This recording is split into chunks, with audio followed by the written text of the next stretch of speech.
October 10th of 2017, the United States men's national team loses to Trinidad and Tobago for the last round of World Cup qualifying, and along with another crazy combination of results, they fail to qualify to the 2018 World Cup. So today, we will have Geoff Cameron here to talk about it, a former US men's national team player that was actually there. And he will talk about that awful experience, what went wrong, what was done right, what could have been done better, and if there was one change that he would make that maybe would have gotten us to the 2018 World Cup. Hi, I'm Filippo, and welcome to Tactical Manager TV, and welcome to episode 2 of this 3-episode miniseries with Geoff Cameron. So part 1, that was already released by the time you're watching this, was heavily focused in the 2014 cycle, US men's national team players heading abroad, and obviously Jurgen Klinsmann. Part 2 is the episode you're watching right now, which is focused on the 2018 cycle when the United States failed to qualify to the World Cup. And then part 3, that will be out one day after this episode, we'll be talking about the current United States generation, the 2026 World Cup, and much more. Drop a like. I won't be asking during the video. It helps the channel quite a bit. And that's all. Let's bring in Geoff Cameron.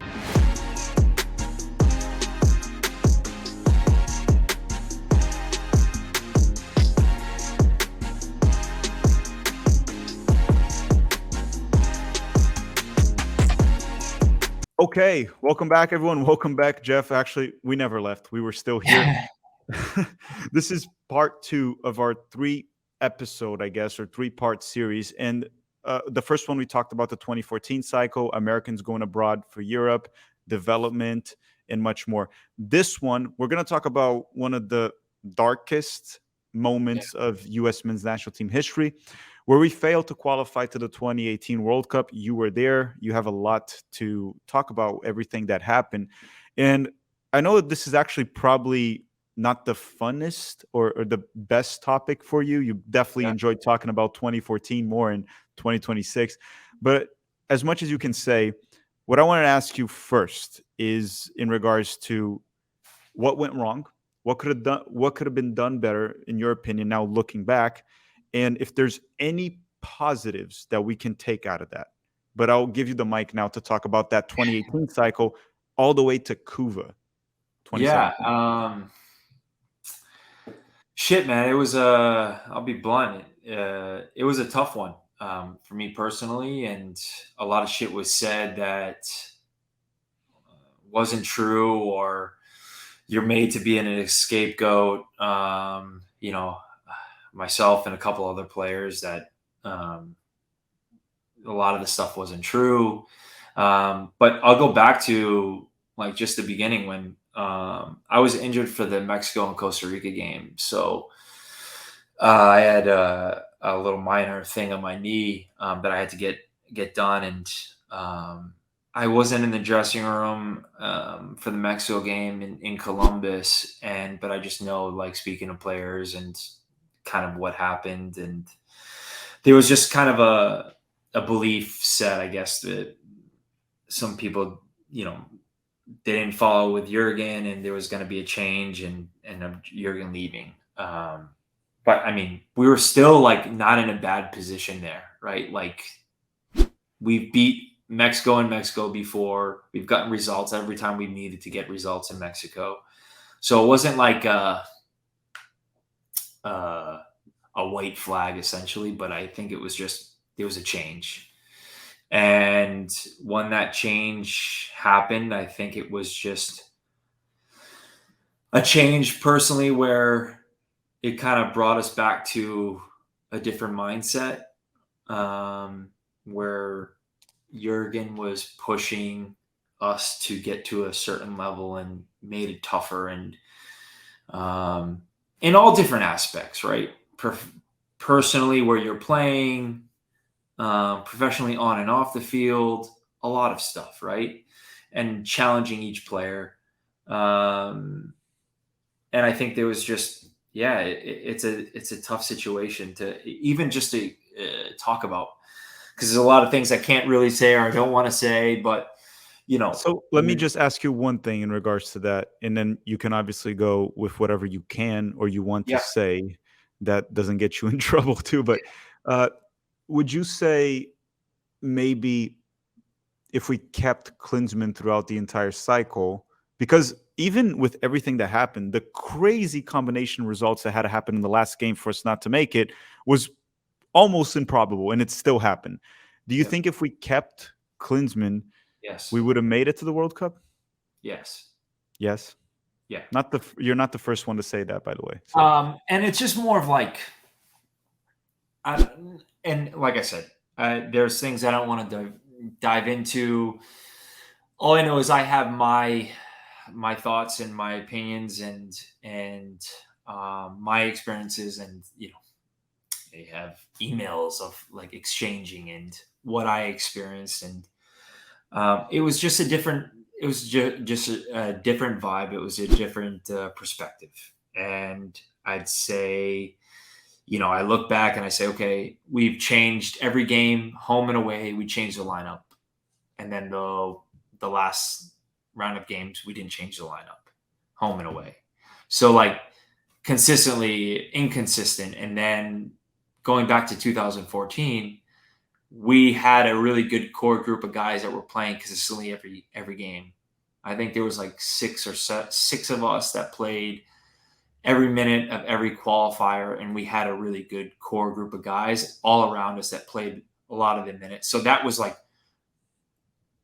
you went through that tough qualifying and the hex, and what you experienced, and then you're going into those big important games, and you're looking around like, these are the guys that you're playing with, and they've experienced the same thing, and then all of a sudden in this 2018 cycle, the lineups would change consistently on a regular basis, and you weren't really sure what role you were playing.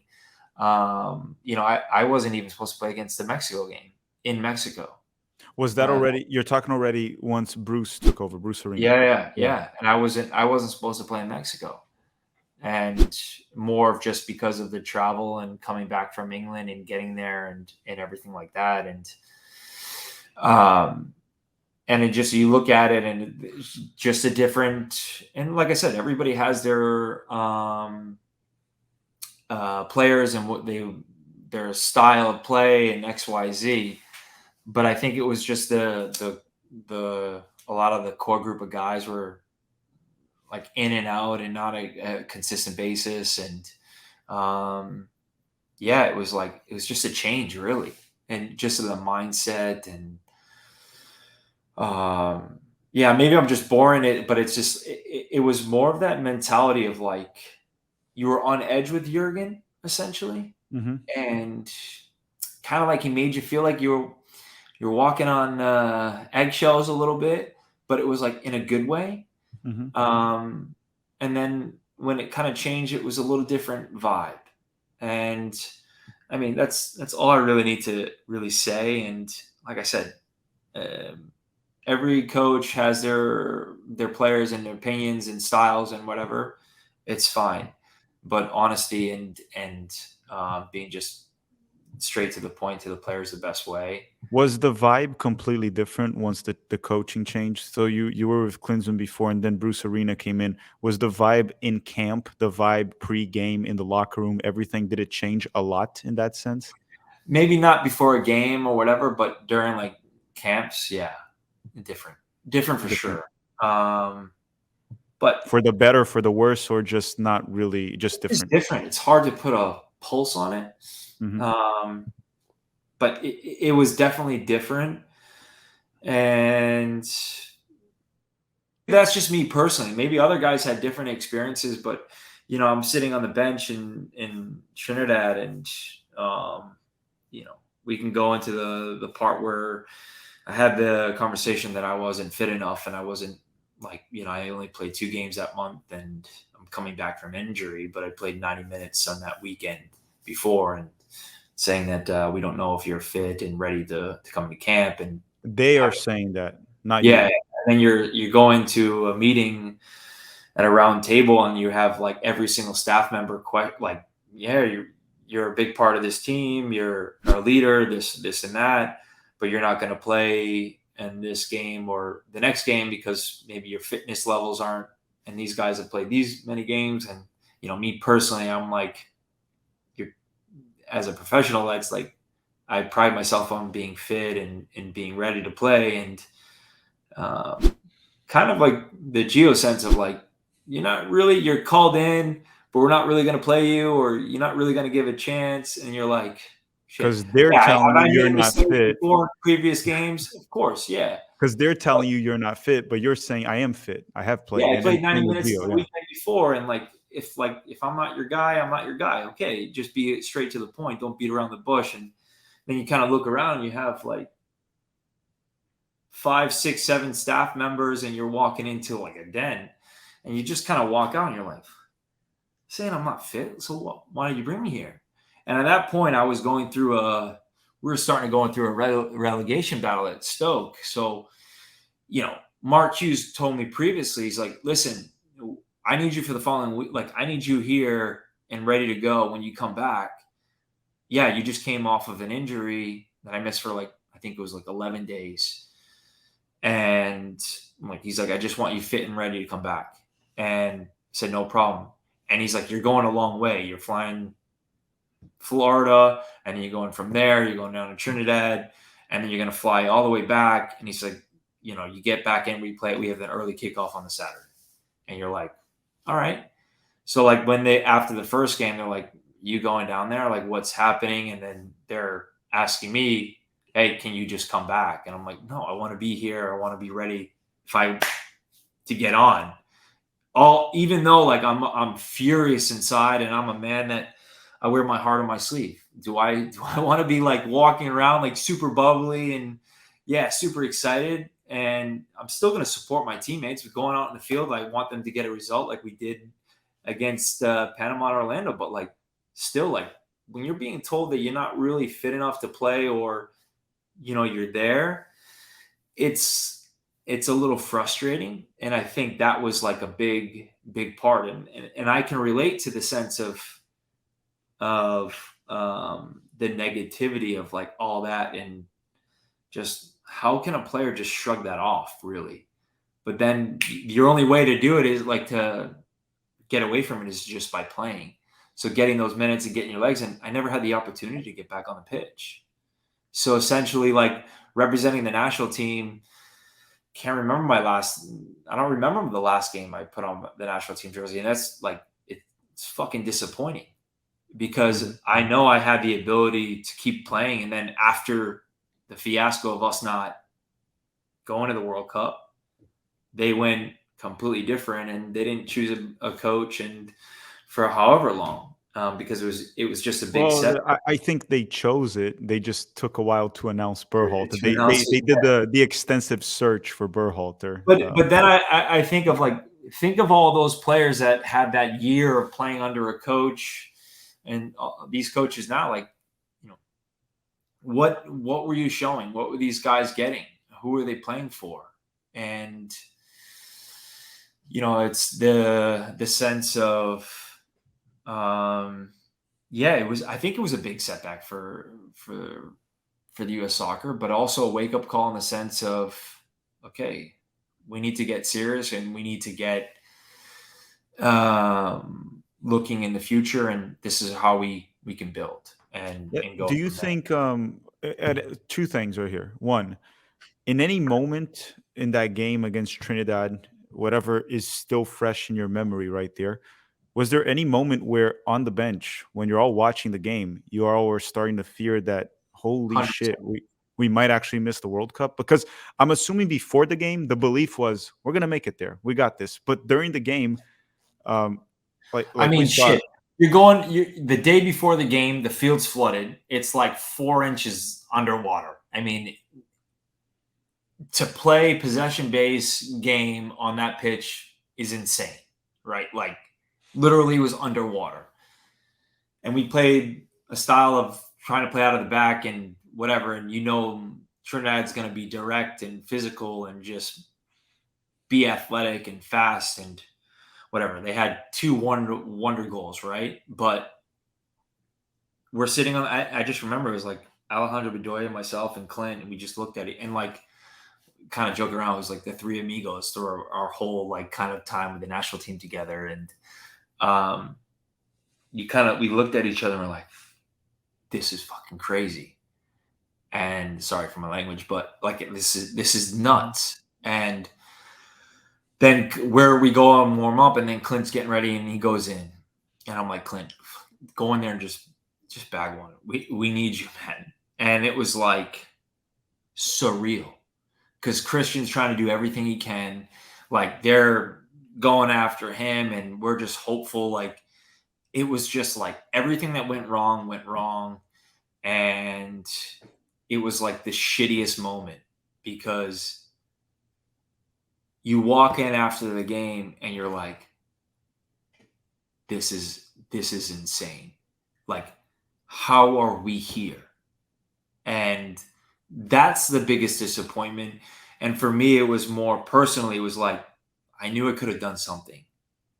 And maybe I could have done something. That was my belief, right? I could have helped or whatever.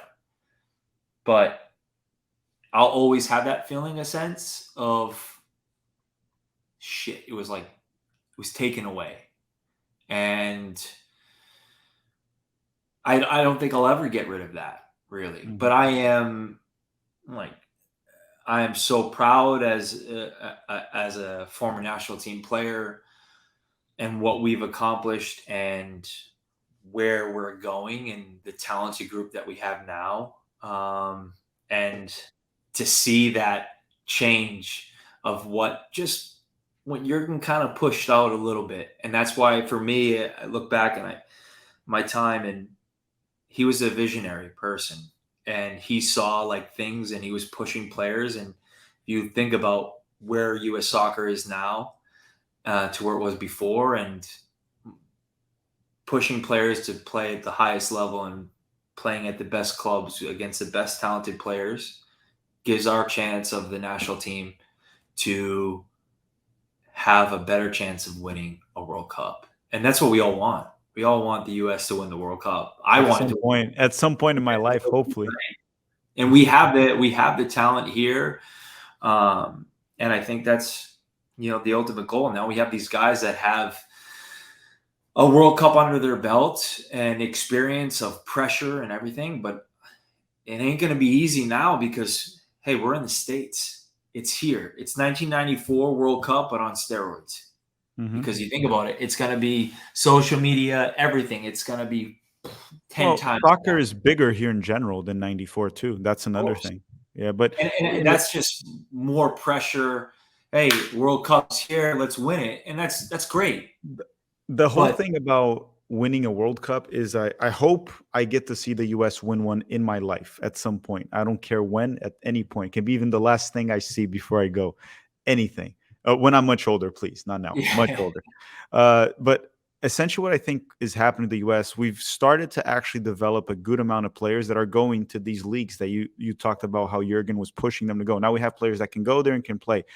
I think what we're missing right now is the development stages from ages 8 to 12. I worked a little bit with youth here in Orlando too, 8 to 12, because what happens is after that age, I think we mostly do a very good job. I think MLS is doing a good job, but we don't have in the US the same pickup soccer culture, street soccer culture that South America has, that Europe has. We don't have that. So those ages of development that are key for developing technical ability, creativity, we don't have that in a large scale. So what happens is MLS, USL have to fill in that gap. So in Brazil, some players don't really join an academy until they're 14. And when they join an academy when they're 14, they're better than our 14-year-olds that already were in an academy because they're playing in the streets. They're creative. They have technical ability. As soon as MLS and USL can fill in that gap of the U12 development, U10 and U8s, because we don't have that culture, I think that's when we're going to see the second jump. The first jump was already made. The development is definitely better. Like if you look 20 years ago, you know I'll, that better than myself. 20 years I'll ago to say, now. to add on to that, because it's a little bit about what Breck and we're going to be doing is essentially is like you have to think of South America, Europe, what these kids are being exposed to, whether it's street pickup or whatever. You can do that any place, right? Mhm. And in England, there's instead of basketball courts, there's football courts, right? Mhm. Uh, But at the same time, you have clubs that are being exposed. These 8-year-old kids are understanding what it is to be a professional, and they live, breathe the game, and the mentality of like the professionalism of doing everything right to get there, right? Like training, everything in a what you get at a professional club, right? Hmm. You have all these players, but how do you create their mindset? How do you get them in these professional settings of, and it can be pickup, but it's also like 8-year-olds, 9, 10, 11, they're already starting to be uh, Developed, I guess. Developed. developed in a way of like, all right, hey, we need to do mobility, strength, active, all these things of like where the game is now. And we talked about it earlier in the first segment of like where Europe is and where we're catching up as the national team's there 100%, but is it trickled down and the MLS clubs are getting there 100%? And the MLS is Messi's move over here, amazing for the league, for the sport, everything. It's brought the game and for the non-soccer fan to become a soccer fan, right? But it's these levels of development that have already been over in Europe for such a long time of if you're not a Premier League club, you're a championship club. If you're not a championship club, you're a League One, League Two, conference, whatever. But they're still walking into like a football club and they're getting professionalism and what it takes to be here. Because you have the Christian Pulisic that have those 1%, 2% players that are like few and far between. He's an Okay? anomaly. He's an anomaly here. Yeah. 100%. But then Yeah. you have all these other players. And I always think of like, what's my job? I'm a grafter. What was my job, right? I was a grafter. I was just physical, win the ball. Technically, I could pick a pass. My job was to get the ball to our creative players and to our attacker players as quickly as possible. Can I split one or two lines with the first touch so I can give them more time so they can face their opponent and let them be creative? How many other players do we need that to give them that mentality of like, just be really good at your job, basic fundamentals, and doing everything right? So, strength and conditioning, professionalism, your mindset, things are kind of way. How can you make a bad pass? Okay, how quickly can you forget about that, get your confidence back in a game, and stay focused? It's those little things that are the difference maker of like between a really good player and a Mhm. fantastic player, and then you have a fantastic player that's a world class player. And I think that's the gap with a little bit what you're saying, and then you add in the other parts of it. That's where I think the players are falling through the gap here in the US, and we're missing that essentially because I can go down the park here and I can go, there's 20 coaches that are just teaching technical ability and passing and dribbling and all that. And they all want to be number nines, number 10s, right?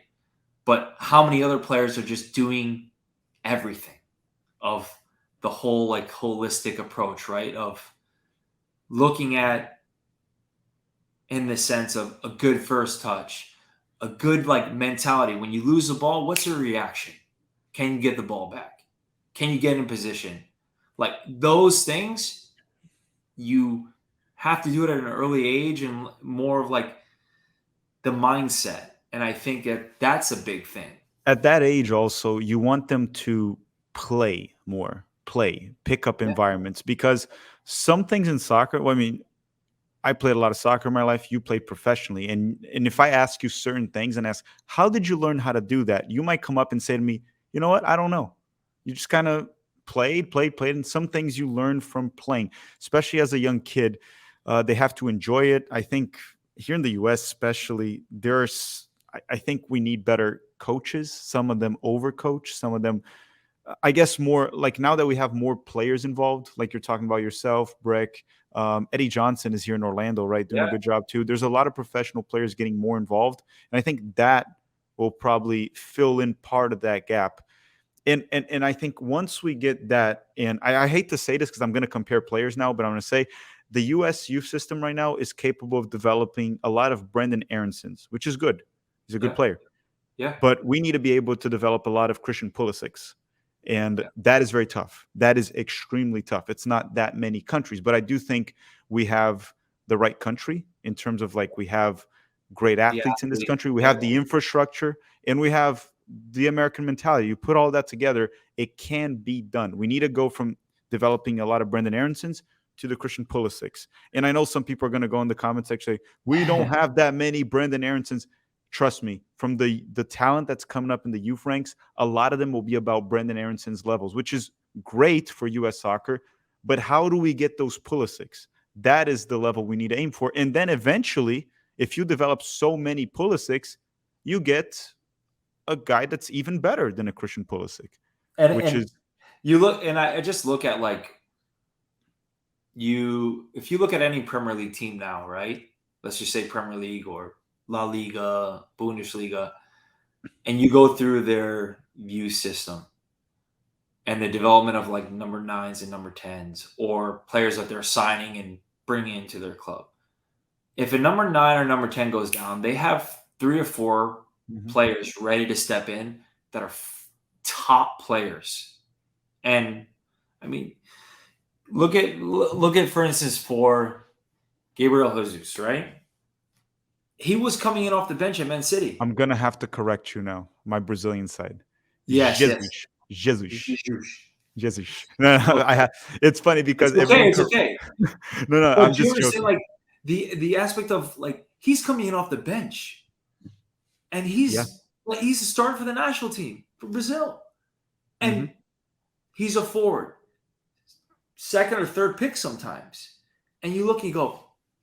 Now every team in let's say for the Premier League, they have those players. So like the next number 10 up or 9, he's out. Next player's in. Another opportunity for him to get. And like that, the conveyor belt that's going. And there was a statistic saying like when I was there, it was like you have a higher chance of getting struck by lightning than making it through the academy and getting to the first team. Pulisic was on the bench for Chelsea. It's crazy. That's what I'm saying. Yeah. It's mental in that aspect of like if you think about it, the game is changing. There's so many talented players, but it's the X factor, right? Who's going to be the X factor? And and that's why for me, is you look at Messi and Ronaldo and what they've done for the last how many years. I don't think we'll ever see it again of that competition of the two greatest players of all time to compete, and they've just brought soccer. I prefer saying football, right? But football to the highest level. And as a player, one of my favorite players growing up was Zidane. I mean, I got to see him in person, He was brilliant. and I watched Juventus when he was there. I mean, Edgar Davids, Del Piero, Paulo Nedved, like he was a baller. Paulo Nedved, Edgar Davids, Zidane, like those guys. You just think of like the standard of what that was at, and you see what Messi and Ronaldo did for how many years and what they're still doing. I It's think crazy. Messi and Ronaldo, the most impressive thing is like how consistently they were able to do it because we've seen players at their peak play pretty much like you get peak Ronaldinho. It's like that's pretty much the level, but you Yeah, can't do it for like 10 years. And they I did it for know. so long because you get like you talk about Zidane, peak Ronaldinho. People even argue like peak Neymar, peak Mbappe. They're all like very close to that level, if not the same. But how many But years can they do it consistently? yeah, they do it for 2 seasons, but Messi and Ronaldo did it for over a decade, if I'm not mistaken, which And is that's nuts. like attention to detail, how being like their mindset. And that's why I love some of the documentaries. Like I think people can associate the Ronaldo Messi argument, and people might disagree with me or not. It's I don't Messi, care. right? It's Messi. Messi's a God given talent.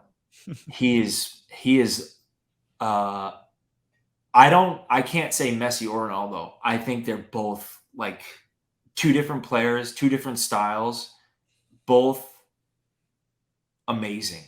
Messi has his own ability to, he can be a striker, he can play wherever he wants and have an effect in a game. And Ronaldo, I associate a little bit more with Ronaldo because yes, he was given God-given talent and to be creative and just to where he was.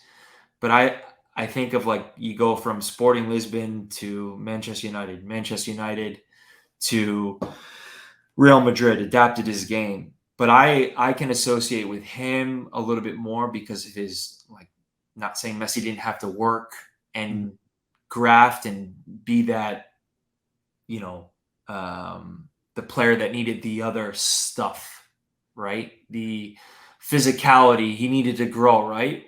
Where I can relate to Ronaldo in that sense of his hard work and dedication. And like I said, I'm not saying Messi didn't work I think hard and see dedication. if this is the wording you're trying to use. You're saying Messi definitely is more talented, Yep. therefore, at least in terms of like ability on the ball. So if Messi has to work 40 hours, Ronaldo has to go work 50 to catch up to Messi, Yeah, and he yeah, did and that. it's That's what you're just trying to say. different style of like growth, and people can associate this way or this way, and that's why football's so good. It doesn't matter whatever path you take, whatever journey you take, if you make it there, that's just your road, your journey. I I'm a hard worker. I like to work hard. I like to graft. I like to go in, get my work done, and put a shift in. And Ronaldo just did the extra stuff, like having a teammate like Darren Fletcher, and he was telling me, like, when Ronaldo came back in, from his first season, he was a different person. Swimming, he was the first one in, last one to leave. Messi might be the same way. I have teammates with Boyan, Mark Muniesa, who was at Barcelona when they won the Champions League. They said Messi was the same way. It's just different. Maybe it was more natural for Messi to be being in Barcelona, that system, for most of his career, right? And they understood his ability and like how special he was, right? Where Ronaldo, like, he had to get bigger. He had to adapt to the Premier League style, right? Like his first year, thin, he was getting pushed off the ball, the tackles. Next year, you see his adaptation of like to the game, the style of play, and then he was scoring 50 goals. And then he went Yeah, from there to Real Madrid. He wasn't an out like a winger. He was slowing down. He wasn't taking guys on one. He then transitioned from that to become a forward. And I'm not saying I like Ronaldo better than Messi. Messi's incredible, and I highly rate Messi. I think Messi's probably the best player to ever play. But I also think Messi and Ronaldo pushed each other to the highest level yeah. that we've ever seen. I actually do put Messi ahead of Ronaldo. I just think he's a better soccer player as a whole. Agreed. Agreed. And I think it has to do with what you were saying. Just like the ability on the ball of Messi is uncomparable to any player we've seen. Uh, in terms of like dribbling, everything just like about this guy is like, and we're seeing now in MLS how he comes in preseason form at age 36 towards the end of his career, and it just doesn't look human playing Well, look at Busquets. that too. He doesn't. He's making it look I easy. mean, but you think about him playing with Xavi and Iniesta, all these world class players, and Mhm. having the ability to have him like Messi's in the right pocket. Boom. Yeah, Perfect. I always placed Pele as the best player of all time. A little bit of a Brazilian bias. Most Brazilians Yeah. will say that. But the whole thing about greatest of all time is that the whole argument becomes a little bit silly because you notice different generations. It's so Of hard to course. compare. What Yeah. Pele did in his time was amazing, and then what Johan Cruyff did, and then what Yep. even Maradona did. With the extra like Of stuff that he was course. taking too, that No, goes but off it, top. it, it is the same though. It is, and then you just think of like for 10 years plus, Yeah. Messi and Ronaldo have been at each other's throat, trying to dominating football. Like, It's and just that's that what I for me, think I Jeff, I appreciate. think people forget or don't look into the fact that Pele also had that consistency throughout his years. And Yeah. there was a part of his career where there were no cards and he was like hunted down on Oh the yeah. field. 3 World Cups won. He played against European teams when he played for, and people also associate the Brazilian league, and they don't know that at that time the Brazilian league was probably the best league in the world. Maybe not the rich, but the best one. That's why Brazil won 3 World Cups. I did my first school project on Pele. No, there. Yeah, I mean, like my dad had. It was funny. We did like forget what it's called. Like, do the cloth and you do the masking around. So we did like, what was it, like chicken fence wire around. Like, so I stood out. I don't know how old I was, but he did it around my body, and then I got out of it, and then we put like the paper around it, and like I did a whole project on Pele because it was like he was the guy, and that's what I associated growing up, like football, and then having to see like growing up, there was only a few teams I was able to watch, whether it was United, Arsenal, then there was Juventus and AC Milan, and that was really it. And I remember recording games on VHS. And my grandfather was up in Worcester. I would record one. He would record the other. He would come down on the weekend for soccer. We would switch our VHS tapes. So then I would watch the game that he recorded. He would watch the game that I recorded. And we were always a week behind. But it was like I watched this game. He watched that game. And then I would watch the other game. And it was like cool because that's what I grew up watching. And now we have 5 games at the same time on a stream. It's amazing. It's incredible, man. But Geoff, let's move on to the last segment because now we talked about the 2018 cycle, but lucky for us, we left that dark topic behind and had an enjoyable conversation here. So everyone, drop a like before you go. This is the end of the second segment. We have a part 3 where we talk about the current generation, Greg Berhalter, 2026 World Cup, Copa America, and much more. We'll see you guys very soon.